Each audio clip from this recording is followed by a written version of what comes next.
പിക്കെതിരായ അധിക്ഷേപ പരാമർശത്തിൽ CPIM പാലക്കാട് ജില്ലാ secretary EN Suresh ബാബുവിനെതിരെ പോലീസിൽ പരാതി. കോൺഗ്രസ് ബ്ലോക്ക് ജനറൽ സെക്രട്ടറി പ്രമോദാണ് ജില്ലാ പോലീസ് മേധാവിക്ക് പരാതി നൽകിയത്. അജിത് ബാബു വിവരങ്ങളുമായി ചേർന്നു. Ajith, good morning. അങ്ങനെ ഷാഫി പറമ്പലിനെതിരെ നടത്തിയ അധിക്ഷേപ പരാമർശത്തിൽ EN സുരേഷ് ബാബുവിനെതിരെ പരാതി വന്നിരിക്കുന്നു. വിവരങ്ങൾ എങ്ങനെയാണ്?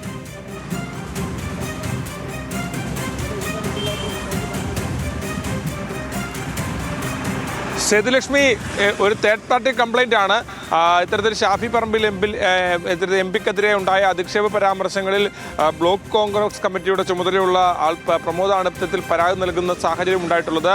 സ്വാഭാവികമായും ഇത് പോലീസ് ഏത് നിലയ്ക്ക് പരിഗണിക്കുമെന്നുൾപ്പെടെയുള്ള കാര്യങ്ങൾ നോക്കേണ്ടതുണ്ട്. കാരണം ഒരു തേർഡ് പാർട്ടി കംപ്ലൈൻറ്റ് ആയതുകൊണ്ട് തന്നെ സ്വാഭാവികമായും അതിലുള്ള നടപടിക്രമങ്ങൾ ഇത്തരത്തിൽ പോലീസ് അതിനാലോചിച്ച ശേഷമായിരിക്കും അക്കാര്യത്തിലേക്ക് കടക്കുക.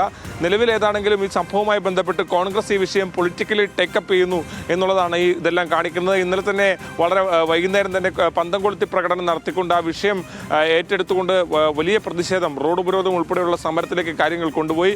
ഇന്നത് മറ്റ് പരാതികൾ ഉൾപ്പെടെയായി പോലീസ് സ്റ്റേഷനിലേക്ക് പോലീസിൽ പരാതി നൽകുന്ന ഉൾപ്പെടെയുള്ള സാഹചര്യങ്ങളും ഉണ്ടാകുന്നു. അതായത് രാഹുൽ മാങ്കൂട്ടത്തിൽ പാലക്കാട് ജില്ലയിൽ എത്തിയപ്പോൾ പ്രതിരോധത്തിലായ കോൺഗ്രസ് ഈ വിഷയം ഉയർത്തിപ്പിടിച്ചുകൊണ്ട് ഇത്തരത്തിൽ ഏറ്റെടുത്തുകൊണ്ട് മുന്നോട്ട് പോകാനാണ് നിലവിൽ തീരുമാനിച്ചിരിക്കുന്നത്. സംസ്ഥാന കോൺഗ്രസ് നേതൃത്വം പാലക്കാട് ജില്ലാ നേതൃത്വത്തിന് ഇത്തരത്തിൽ ഈ വിഷയം പൊളിറ്റിക്കലി ഏറ്റെടുക്കണമെന്നുള്ള നിർദ്ദേശം നൽകി കഴിഞ്ഞു. അതോടൊപ്പം തന്നെ ഷാഫി പറമ്പിലിന് ഈ പരാതി നൽകണമെന്നുള്ള നിർദ്ദേശം കൂടി സംസ്ഥാന നേതൃത്വം നൽകും.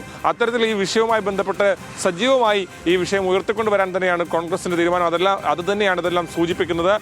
ഈ കൂടുതൽ പ്രതിഷേധങ്ങളടക്കം ഇന്ന് ഉണ്ടാവാനുള്ള സാധ്യത കൂടിയുണ്ട്. ഏതാണെങ്കിലും ഇന്നലെ സുരേഷ് ബാബുവിന്റെ പരാമർശം വന്നതിന് പിന്നാലെ സംസ്ഥാനത്തെ പ്രതിപക്ഷ നേതാവ് ഉൾപ്പെടെയുള്ള ആളുകൾ ഈ വിഷയത്തിൽ പ്രതികരണവുമായി രംഗത്തെത്തി.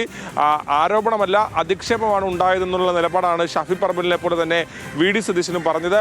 അതിന് പിന്നാലെയാണ് ഇപ്പോൾ പോലീസിൽ ഉൾപ്പെടെ പരാതി നൽകുന്ന രീതിയിലേക്ക് കൂടി കാര്യങ്ങൾ എത്തുന്നത്. അജിത്ത്, ഇന്നലെ രാത്രിയും ഈ കോൺഗ്രസിന്റെ പന്തംകൊളുത്തി പ്രതിഷേധവും ഒക്കെ നമ്മൾ കണ്ടതാണ്. അപ്പോൾ ഈ പ്രതിഷേധം, ഷാഫി പറമ്പലിനെതിരായ അധിക്ഷേപ പരാമർശത്തിൽ പ്രതിഷേധം കൂടുതൽ വ്യാപിപ്പിക്കാൻ തന്നെയാണ് കോൺഗ്രസിന്റെ തീരുമാനം. ഒപ്പം രണ്ടാമത്തെ കാര്യം ഈ രാഹുൽ മാങ്കൂട്ടത്തിലുമായി ബന്ധപ്പെട്ടുള്ളതാണ്.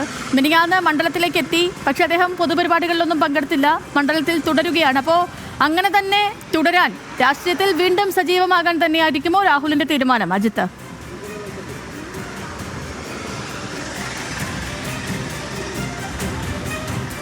സേതുലക്ഷ്മി, മണ്ഡലത്തിൽ സജീവമാകാനാണ് ഇത്തരത്തിൽ രാഹുൽ മാങ്കൂട്ടത്തിൻ്റെ തീരുമാനം. ഈ പാലക്കാട് ക്യാമ്പ് ചെയ്തുകൊണ്ട് പ്രവർത്തിക്കാൻ MLA ഓഫീസ് എല്ലാ ദിവസവും തുറന്ന് അവിടെ രാവിലെ എത്തിക്കൊണ്ട് പ്രവർത്തനങ്ങളാകെ ഏകോപിപ്പിക്കാനുള്ളൊരു തീരുമാനമാണ് ഇത്തരത്തിൽ രാഹുൽ മാങ്കൂട്ടത്തിൻ്റെയും കൂടെ നിൽക്കുന്ന ആളുകളുടെയും തീരുമാനം. അതിനടിസ്ഥാനത്തിലുള്ള പ്രവർത്തനങ്ങളായിരിക്കും വരും ദിവസങ്ങളിൽ ഉണ്ടാകുക. മാത്രമല്ല, ഈ മണ്ഡലത്തിൽ നിന്ന് മാറി നിന്നുൾപ്പെടെയുള്ള സാഹചര്യങ്ങളിൽ വ്യവസായ പ്രമുഖരായിട്ടുള്ള ആളുകളും അതുപോലെ തന്നെ മണ്ഡലത്തിലെ പ്രധാനപ്പെട്ട വ്യക്തിത്വങ്ങളെ നേരിൽ കാണാനും തീരുമാനിച്ചിട്ടുണ്ട്. ഇതൊക്കെ പേഴ്സണൽ മീറ്റിംഗ് എന്ന നിലയ്ക്കായിരിക്കും നടത്തുക. അതിനുശേഷം മണ്ഡലത്തിൽ കുറച്ച് ദിവസം നിന്നതിന് ശേഷം മാത്രം പൊതുപരിപാടികൾ ഉൾപ്പെടെ പങ്കെടുക്കുക, എല്ലാ സാഹചര്യങ്ങളും ഒന്ന് തണുത്തതിന് ശേഷം മാത്രം പൊതുപരിപാടികളിലേക്കൊക്കെ പങ്കെടുക്കുക എന്നുള്ളൊരു സമീപനമാണ് നിലവിൽ രാഹുൽ മാങ്കൂട്ടവും കൂടെ നിൽക്കുന്ന ആളുകളും തീരുമാനിച്ചിരിക്കുന്നത്. അതിനടിസ്ഥാനത്തിലുള്ള പ്രവർത്തനങ്ങളായിരിക്കും ഉണ്ടാകുക. പക്ഷേ എന്നാലും അങ്ങനെ പൊതുപരിപാടികളിൽ പങ്കെടുക്കുന്ന ഒരു രീതിയിലേക്ക് കാര്യങ്ങൾ വരുമ്പോൾ പ്രതിഷേധം ഉണ്ടാകുമെന്നുള്ളത് തന്നെയാണ് CPM-ഉം BJP-യും വ്യക്തമാക്കിയിട്ടുള്ളത്. രാഹുൽ മണ്ഡലത്തിലുണ്ടെങ്കിലും ഇത്തരത്തിൽ പൊതുപരിപാടികളിലോ അതായത് പബ്ലിക് മീറ്റിങ്ങുകളിലോ നിലവിൽ പങ്കെടുക്കുന്നില്ല. പേഴ്സണലായിട്ടുള്ള പരിപാടികളിൽ മാത്രമാണ് പങ്കെടുക്കുന്നത്. കഴിഞ്ഞ ദിവസം നമ്മൾ കണ്ടതാണ്, MLA ബോർഡ് ഉൾപ്പെടെ മാറ്റിക്കൊണ്ട് മണ്ഡലത്തിലൂടെ ഒരു MLA-ക്ക് യാത്ര ചെയ്യേണ്ടി വരുന്ന ഗതികേട് ഉൾപ്പെടെ ഉണ്ട് എന്നുള്ളത് നമ്മൾ നേരിട്ട് കണ്ടതാണ്. അപ്പോൾ അത്തരത്തിലുള്ള സാഹചര്യത്തിൽ മണ്ഡലത്തിൽ സജീവമാകാൻ, വ്യവസായ പ്രമുഖരെ കാണാൻ, മണ്ഡലത്തിലെ പ്രധാന വ്യക്തിത്വങ്ങളെയൊക്കെ കാണാൻ രാഹുൽ തീരുമാനിച്ചിരിക്കുന്നു. അതിൻ്റെ അടിസ്ഥാനത്തിലുള്ള പ്രവർത്തനങ്ങളായിരിക്കും ഉണ്ടാകുക. MLA ഓഫീസ് എല്ലാ ദിവസവും തുറന്ന് പ്രവർത്തിക്കാനും നിലവിൽ തീരുമാനിച്ചിട്ടുണ്ട്. ഏതാണെങ്കിലും പ്രതിഷേധങ്ങൾ അക്കാര്യത്തിൽ തുടരുമെന്നുള്ള കാര്യത്തിൽ സംശയമില്ല. അതോടൊപ്പം തന്നെ അറിയേണ്ടത്, ഈ ഓഡിയോ സംഭാഷണം ആരുടേതാണ് എന്നുള്ള ചോദ്യത്തിന് രാഹുൽ ഈ ദിവസങ്ങളിലെങ്കിലും മറുപടി പറയുമോ എന്നുള്ള പ്രധാനപ്പെട്ട ചോദ്യം കൂടി അവിടെ ബാക്കിയുണ്ട്. സേതുലക്ഷ്മി.